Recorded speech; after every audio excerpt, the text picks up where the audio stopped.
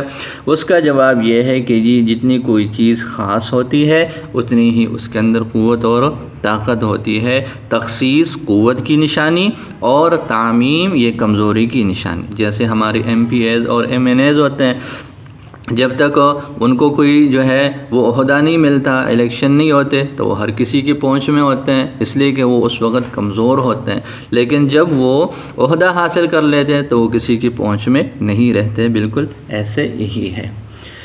اس کا اب عبارت پڑھ کے اس کا ترجمہ کر لیتے ہیں۔ فَمِنْهُ أي من المرفوع او مما اشتمل على علم الفاعلیت، کہ اس میں سے یعنی مرفوع میں سے یا جو چیزیں فاعلیت کی نشانی پر مشتمل ہے ان میں سے فاعل ہے۔ وَإِنَّمَا قَدَّمَهُ، اور سوائے اس کے نہیں کہ فاعل کو مقدم کیا، لِأَنَّهُ أَصْلُ الْمَرْفُوعَاتِ عِنْدَ الْجَمْهُورِ، اس لیے کہ جمہور کے ہاں مرفوعات کی اصل یہی ہے۔ لِأَنَّهُ جُزْءُ الْجُمْلَةِ الْفِعْلِيَّةِ، اس لیے کہ یہ جملہ اس جملہ فعلیہ کا جز ہے، التي هي اصل الجمل، جو کہ تمام جملوں میں اصل ہے۔